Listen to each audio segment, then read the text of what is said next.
Hey guys, and welcome to this episode of Dashboard by Monolith.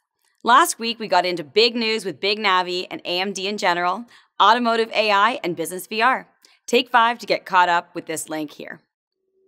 This week, we make sense of some product leaks and announcements, as well as the future of storage. So, let's fire up the dashboard.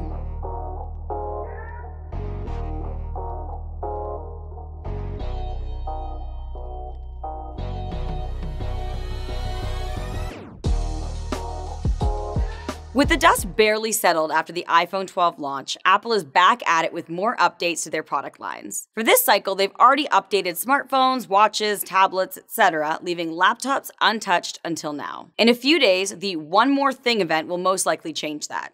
What a name, though. We miss you, Steve.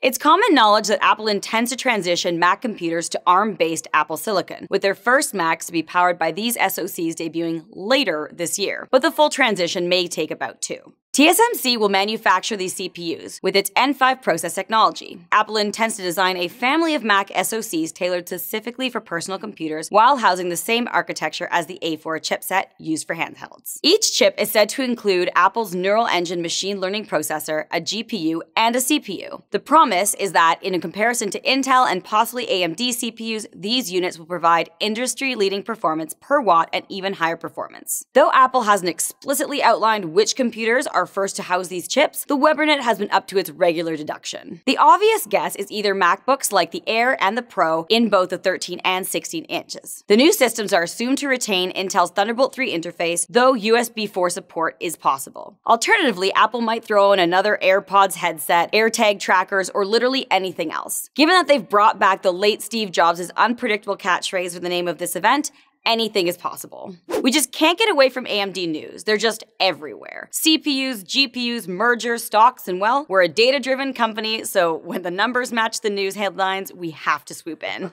The current computing climate is turbulent across the board, posing challenges across most industries. Nevertheless, AMD has reached its highest CPU market share since 2007, as well as peak desktop PC share since 2013, having consistent growth over 3 straight years. It's true that AMD has been making aggressive moves as of late, and it's also true that competitors like Intel have been struggling, though insiders confirmed and anticipated the cede in market share, so no one's completely shocked. Recently, Intel pivoted to lower-priced desktop PC chips, implying that AMD's gains are coming from the high-end, margin-rich segment of the market. These numbers are impressive considering they came before the launch of Zen 3 Ryzen 5000 CPUs, a product we're certainly excited to see. Who isn't? Intel's product response won't come until Rocket Lake lands Q1 of next year, leaving them out of the holiday profit. Seems like bad timing for Intel. Winter is coming.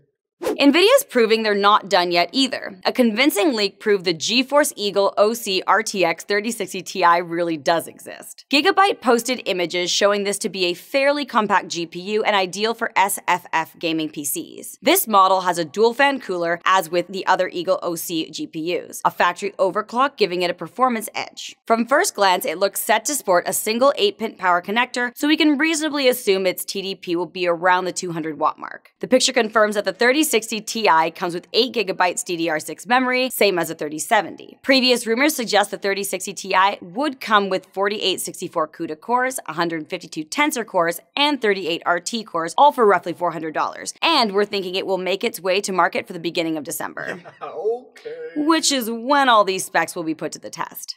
How does it go? If you can't beat them, also don't join them? It makes sense if you look at how Intel is diversifying and specializing their offerings. Enter the Xe Max, a content creation tool GPU which functions in concert with Tiger Lake's integrated Iris Xe GPU. We already knew of the Xe Max since it was mentioned at Acer's Next 2020 event, listed as part of the upcoming Swift 3X notebook. But since then, we've also learned it's used in Asus's VivoBook Flip TP470 and Dell's Inspiron 15700 series. Intel stressed Xe Max's superiority over its competitor, NVIDIA's entry-level MX350. And normally we would be a little more impressed, but the Iris Xe integrated GPUs already outperform NVIDIA's MX350, so it's not news that Intel has something better to offer. To test this unit, consumers can't rely on the usual benchmarks for gaming, FPS focus tests like TimeSpy or Night Raid. Intel's expectations revolve around content creation, machine learning, and video encoding. It has the same 96 execution units like the Tiger Lake i7-1185 G7 CPU, but not on die. It has a higher higher clock rate of 1.65 GHz, a 25-watt TDP allocation, and 4 GB of dedicated RAM, which is the same as Tiger Lake, a first for discrete graphics cards and might help with power efficiency. They're selling it as many things, but in the end, consumers can coin it as an enhancement of the Iris Xe, not a replacement.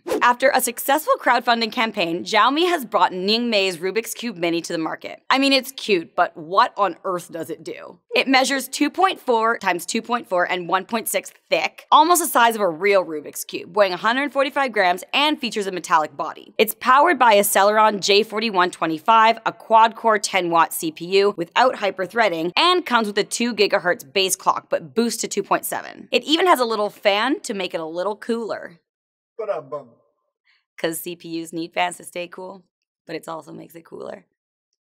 Anyways, for graphics, the Celeron J4125 incorporates Intel's UHD 600 graphics engine and comes with 6 GB or 8 GB of LPDDR4 memory. It holds a single M.2 SSD and possibly up to 42mm long. I don't know where it packs in all the ports, but there's also dual band wireless and Bluetooth 4.2 connectivity. So far, we're unsure if it's available outside Chinese markets, but regardless, the base model with 6 GB memory and 128 GB storage goes for $149, and if you want double that, then it's $186. But wait, there's also an Iron Man version for $200. Yeah, Tony Stark! For anyone or any business who's had storage concerns, a new synthetic DNA storage concept could eventually be the go-to. Oligo Archive, a project funded by the European Commission, is building a DNA disk that would eventually replace traditional magnetic tape storage. Like Tron? Yes! It's already a struggle for data center providers to expand their capacity. I mean, it's estimated by 2025, we will be producing 463 exabytes of data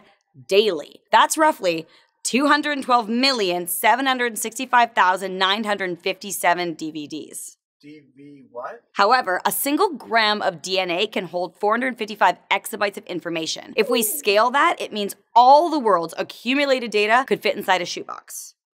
Just gonna let that sit. DNA is extremely robust too. It doesn't need to be replaced every few decades to avoid degradation and handles electrostatic fairly well.